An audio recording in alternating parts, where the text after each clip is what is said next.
Today I'm going to be talking about interval training. Thanks to Barbara who suggested the topic. So interval training is a good way to mix up your cardio or whether you want to mix up your speed. Now you need to look at what aspect of fitness you're going to target, whether it's speed, whether it's endurance. Intervals are a fun way to mix up not only for beginners but also for experienced runners as well.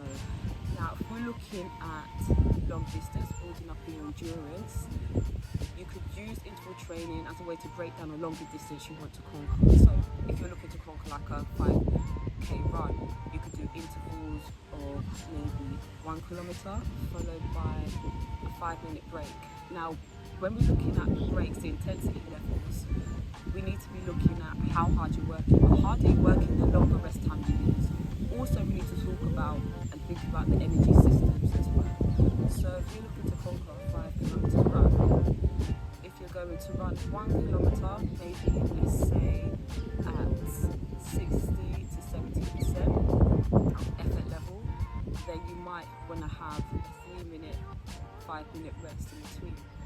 Now that varies with the individual. As you become fitter, let's say over 3 to 4 weeks, you notice to see, okay, my intervals, I'm covering that 1 kilometer distance a lot quicker at the same effort level. You need to remember that, the effort level. Around 1 kilometer, you have maybe a 3 to 5 minute rest. It could be walking, that downhill, it could be walking, it could be jogging at a slow intensity. Then you go again, repeat that.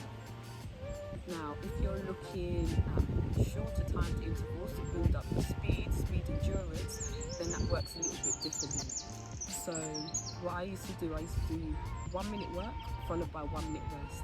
Now if you're new to that, then I suggest you do 1 minute work followed by 90 seconds to maybe 2 minutes rest, and you can repeat that 8 times.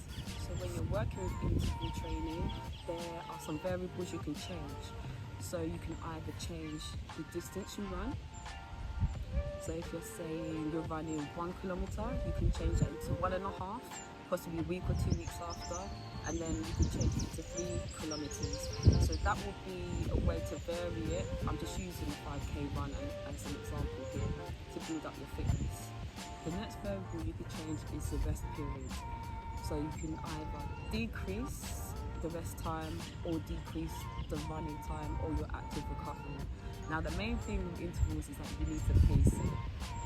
So what I mean by that, you want to stay consistent with each interval that you perform, the same effort, and you want to maintain that for each one. Now if you can perform, let's say at 80% at repetition 1, that needs to be the same amount of effort that you put in at, let's say, from 3 to 10 intervals, and the same intensity level at 6, 7, 8, 9 and 10. But for beginners, ideally no more than 2 interval sessions a week. Start off with 1 and then you can mix that in with your longer, slow duration runs. So takeaways from the video. Interval training is a fun way to incorporate in your running routine, whether you started running, whether you're an experienced runner. Number 2, interval training is block of high intensity work followed by low intensity. It could be rest, it could be active recovery. Number